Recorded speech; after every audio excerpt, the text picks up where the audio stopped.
Hey, everybody, you are watching and listening to the We Are Rising podcast. This is your host, Andrew Benjamin.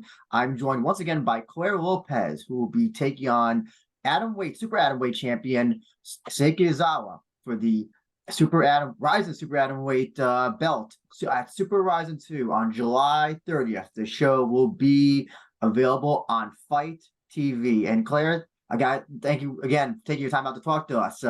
First of all, congratulations on your win at the previous RIZIN show, RIZIN 42, I believe it was. No, it was Landmark 5. Landmark, sorry, yes, Landmark. I want to talk about that fight because it looked like you were going to lose potentially if that went to decision. You never know. You never know what these things, they always say. But then you got the knee bar, that inverted mounted knee bar catch wrestling style on RENA. Have you ever trained that move? Has that move that move? I can't remember the last time I ever saw something like that ever done in an MMA competition. Yeah, it's a move I worked a lot this last 2 years with my French coach Sam. It's a move they show me, and they say not a lot of people know about this submission, so you're gonna surprise people at training.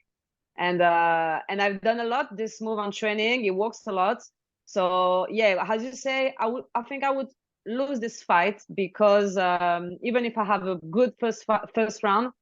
Yeah, you're in Japan, you're fighting a Japanese superstar, and it was really close for the second and third round. So I think I would lose this fight. So I had to finish, and I was in a good position to do this dog bar. It's a dog bar, and yeah, just I didn't think about anything. I just done it, and it works really well. So we got the win. Actually, that was one of King Silo 24's questions. That was his second question. So I'll actually ask another one of his questions. Speaking of scoring, what you just mentioned, he wants to know: are you familiar with the way that the fight score criteria in RIZIN? Did you happen to look at how they score, or did your coaches by any chance do that?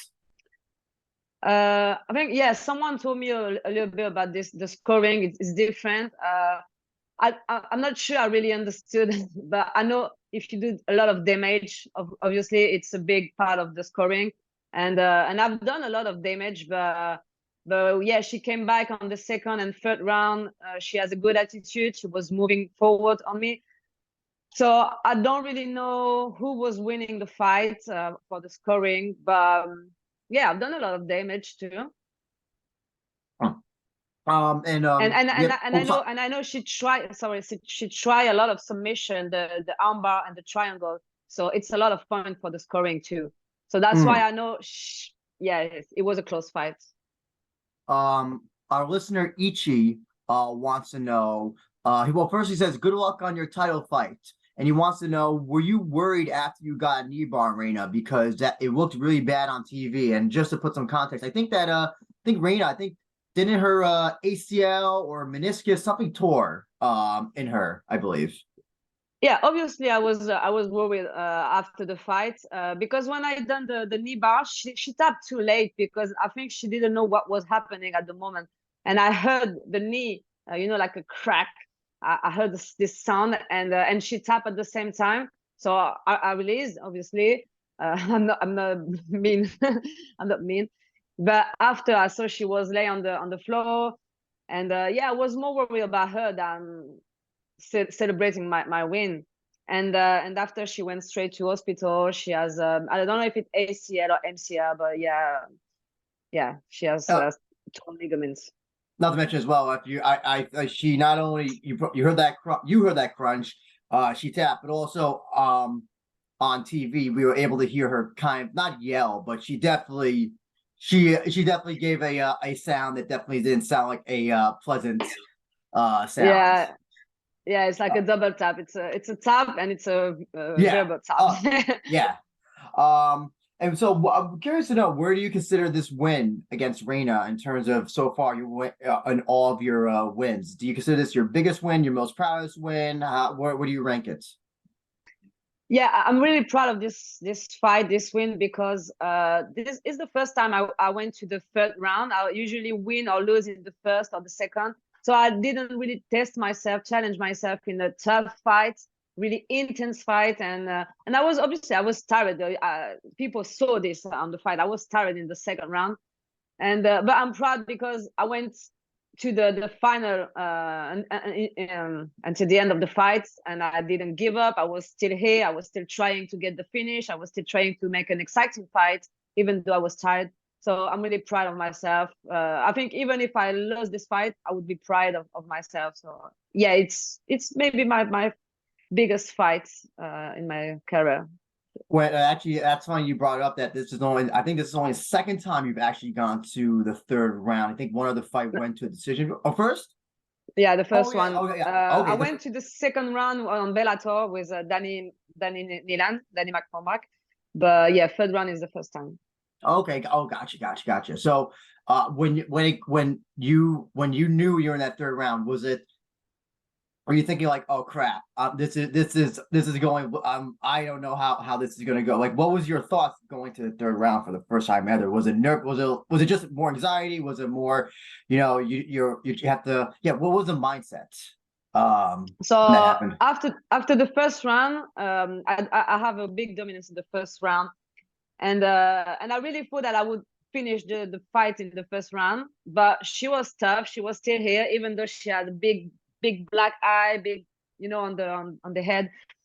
And I saw she was coming back strong, and I was like, damn, I have to find a way to finish her.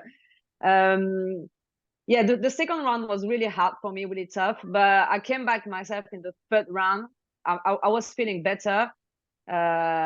And I say, yeah, now I have to find a way to take her down and to finish, to stay on the floor and finish this fight, because yeah, she always come back. She's tough. I'm tough, but she's also tough. So I had to finish the fight on submission.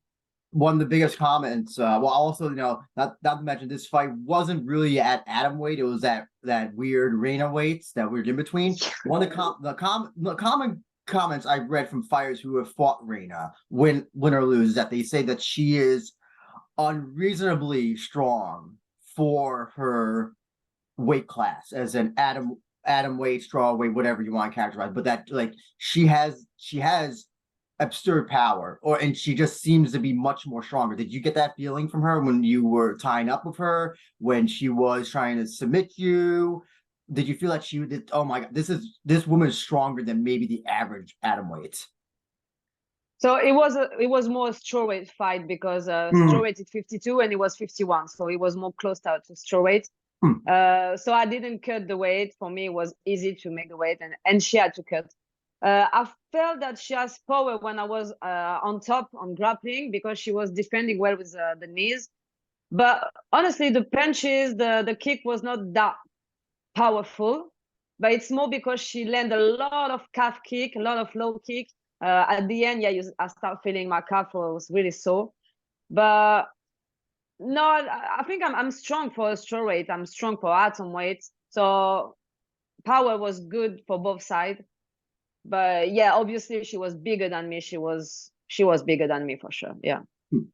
And one of the things I always like to ask is when fighters get their first win in RIZIN, I call it the RIZIN effect, where suddenly they get a surge of Japanese fans on their social media and all that stuff. I'm curious to know, did that happen with you? Like, when you got your win, did suddenly, like, you got either messages or in-person encounters, or increase in social media among Japanese fans by any chance? Yeah, that is the first time I have this with the fan, and it's a really good feeling. Obviously, I'm not in my country. People don't want to see me winning, but at the end, they're really respectful. They send me a lot of message to say, we want to see you come back. We like your style. You use the rising rules, so it's really cool to see, to watch. And I receive a lot of message, a lot of support. So I was really, really happy. Even in Japan at the hotel, they come, they ask for picture. So yeah, I really enjoyed this with the Japanese people, Japanese fan, and that's why I'm happy to come back. Yeah, so I think it's the only country in the world you have this respect from people. That's what all the fighters always tell me, is that respect from the fans, in person and on social media. That's what they always tell me. Let's talk about Seika Izawa. So, curious to know, have you seen her fight before? Do you know? Just curious, have you seen any of her fights before? I've watched a little bit a few days ago. I knew she was a grappler and wrestler because my coach watched the fight, and this is what they say. And when I watched her fight, I think, yeah, she doesn't have a good striking for sure. I think she's like the, old MMA back in the time when people was like jiu-jitsu versus karate. You have one good, so you're good on jiu-jitsu, good on wrestling, but you don't have a good striking. And me myself, I think I'm good everywhere. I can be a good striker, good grappler. So I think it's a really good matchup. It's the first time I'm gonna fight a wrestler, a grappler. So it's gonna change a little bit my game plan, and I'm happy to change a little bit to adapt myself. But yeah, nothing to worry too much. Where do you so everybody comments on how her grappling is very slick. I think, I don't know if that's because of her flexibility. I think it's both flexibility and also just how good she is. I mean, the other thing, she's also undefeated. I think she's finished most of her opponents.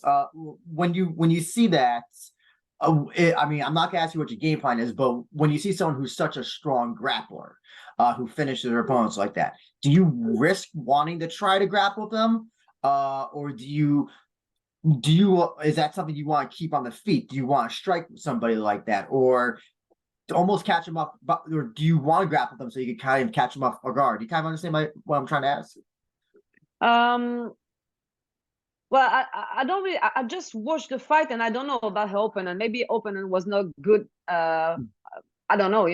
I think Mm. I'm gonna feel it during the fight. I'm gonna feel her strength, her technique.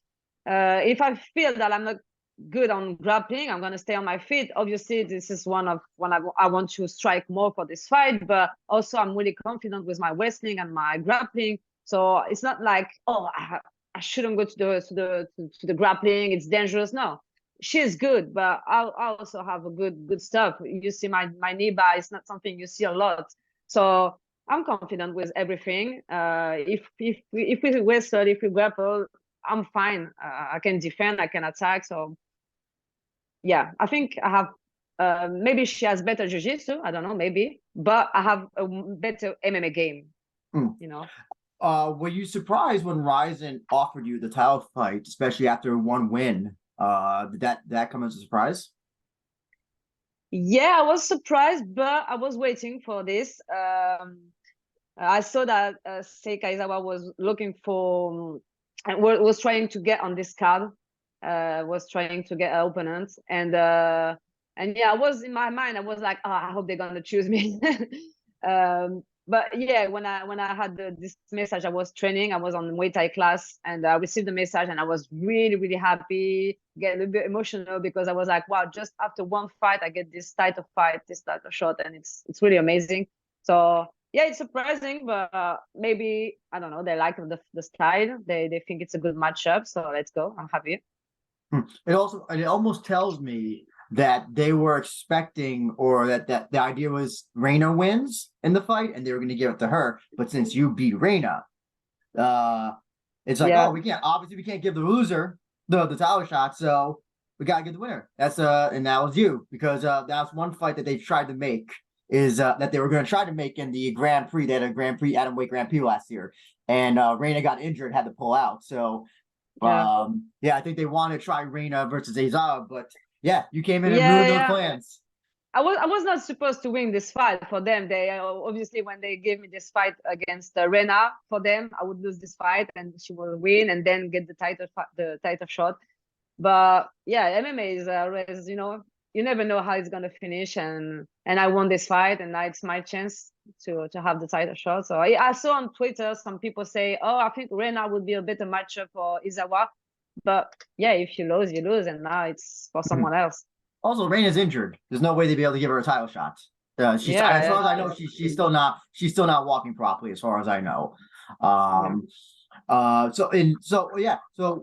with this fight, I know you just mentioned that you're a better MMA fighter versus Izawa. Is there any other? Do you think the striking as well? You think that's where you also excel against Izawa? Um, there's two things. I think she never had opponent strong like me, especially in atom weight. I think I think she's gonna feel the difference when she gonna feel my my punches. I know I have a better striking, and I work a lot on my striking this year. So yeah, it's gonna be something really different. I'm gonna throw different shots, and yeah, I'm really confident on my striking against Izawa. Um, yeah, just need to be careful because I know what she wants. I know I saw her fight.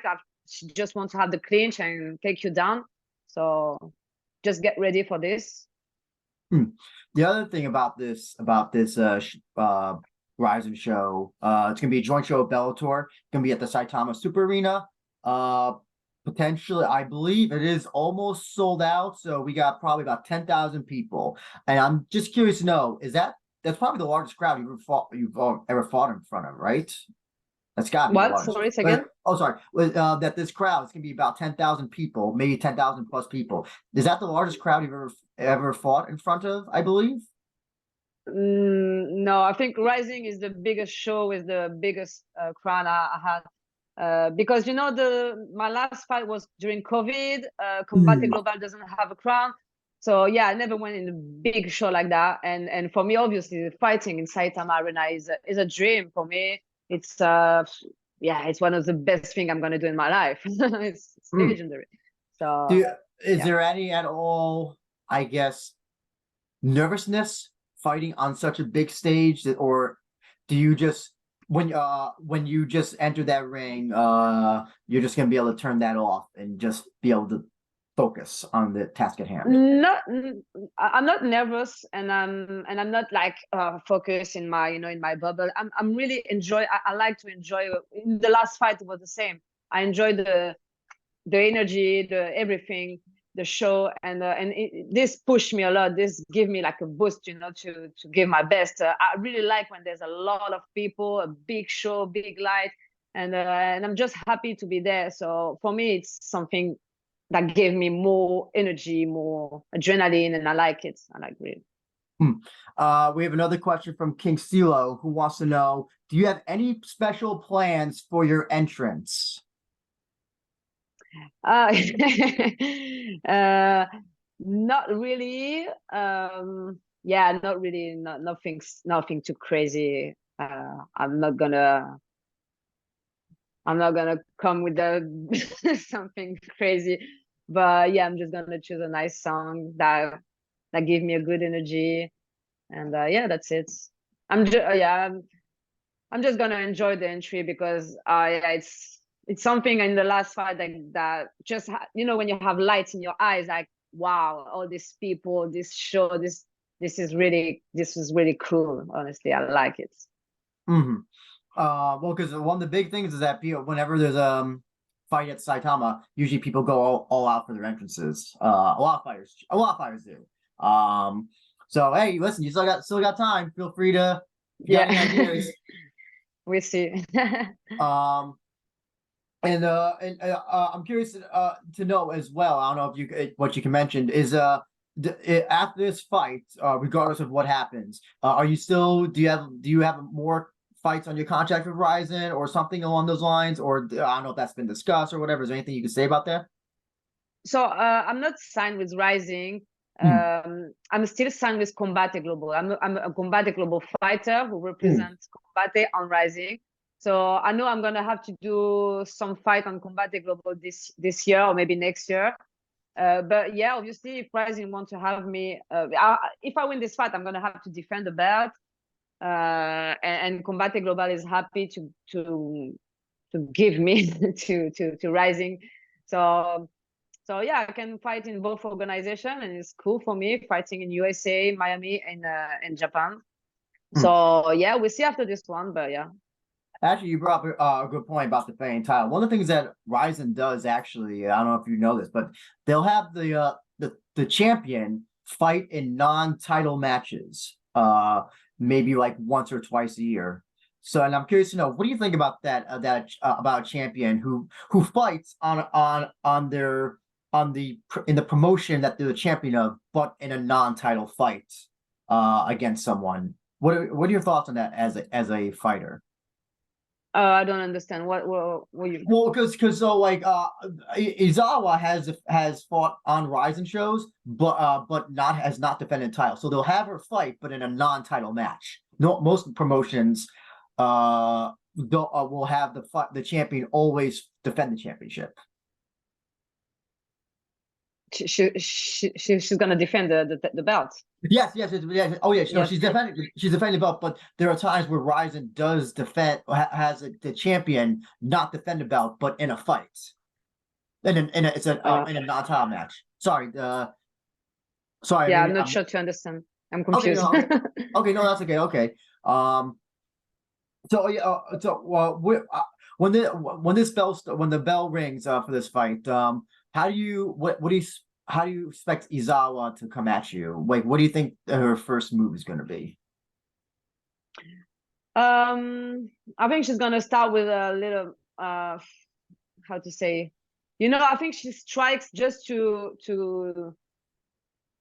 get close to you, and get the clinch. So I think she like to throw like push kick, or she like a brawler, a little bit like a brawler, and then get really quick to the clinch. I think this is what I'm expecting from her. But I'll see. Honestly, I don't really watch my opponent before the fight. I like to see at the moment what they do, to taste a little bit in the first minute, and see how they react. So I don't want to make something in my mind like, oh, she's gonna do this. No, we'll see. Like a sparring day, we'll see what happens. Actually, you brought up Combat Eagle, but I want to ask about that. They're atomweight champion. I apologize, I forgot her name right now. Where? Yeah, the atomweight champion of of Combate. I forgot her name. There's no champion. There's no belt. It's Ana Palacio she's the number one. Oh, okay. Oh, that's why I was like, oh, there isn't. But the belt is vacant. That's what I thought. Okay, that's why I was like, well, I couldn't think of the name. Yeah, is that also the goal? Has Combati said, hey, we want to try to do a title thing with you and her sometime this year? This is something I'm asking for since a long time now, because I'm number 2, she's number 1. So it's the fight to make for a title fight. She lost her last fight against a Japanese on Combate Global. I forgot her name. She's a wrestler. Yeah. But yeah, I think the next fight on Combate Global, I want to have this title shot with against Ana Palacio. Obviously, this is something I'm asking for. Yeah. Actually, that was funny because that was I think that they did that Mexico versus Japan show. Yes. Yes. And it's kind of funny. I mean, I know you're not from Mexico, but how did it feel? I mean, you have been perfect for that card since you already had the experience fighting in Japan. Do you feel that you feel like you should have been on that card, kind of? Yeah, why not? Japan. Sorry, go ahead. Yeah, if they give me a fight, I just take the fight. I don't really mind if I represent Mexico, Combate Global. And I just like to fight. So give me anything, and yeah, that would be fun. Yeah, I mean, what I'm curious to know, when you won in at your last fight, what did you do to celebrate? The last one? Oh yeah, when you beat RENA, what did you do to celebrate? Nothing. Yeah, nothing special actually. After the fight, we wanted to go out to eat something, but everything was closed. And the day after, we had the flight at 7 a.m. So yeah, I just went back home in France, and I celebrate with my family, but nothing crazy, nothing special. Yeah. Gotcha. Maybe for this one, we're gonna do something bigger. So Saitama, there should be hopefully some stuff open a little bit later than where were you? Where was it? I forgot. Was it Osaka? Were you guys in Osaka or Nagoya? I forgot.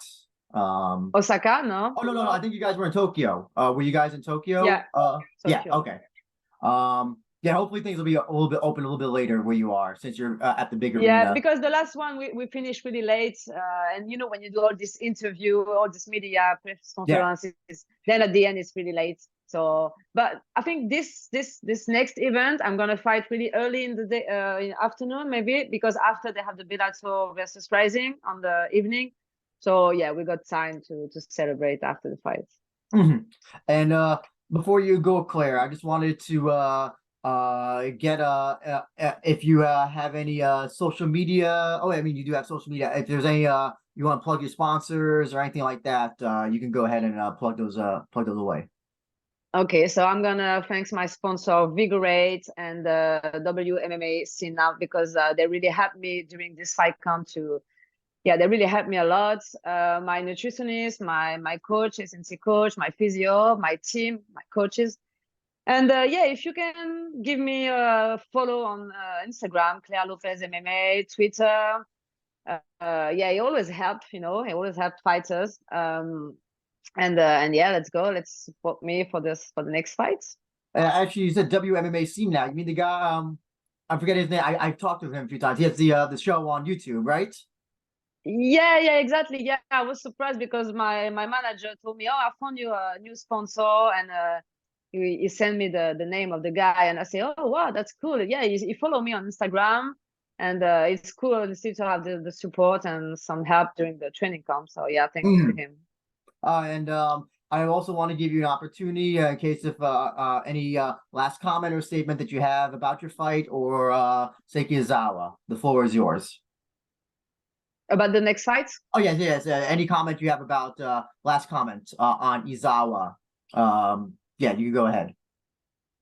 I have nothing to say. I'm just looking forward to be there. So I want to say to people they can expect a great fight, exciting fight, and I really want to finish this fight with a knockout. This is my prediction.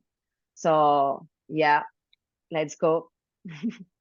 And you can see Claire Lopez take on Seika Izawa, challenging for the RIZIN Atomweight title, July 30th on Fight TV. That'll be with English commentary and all that good stuff. So, and Claire, thank you so much once again. We're looking forward to your fight. And hey, if you get that championship, you'll be the first RIZIN, French RIZIN women's champion. So Yeah. you know that'll be quite. I'm the Go. first French fighter to fight for a title fight. For a title in RIZIN, so it's the first. It's a good thing for MMA, female MMA in France. So yeah, if I get the belt, I'll make the history for my country. Yes, and yeah, we're looking forward to the fight, and best of luck. Thank you. Yeah.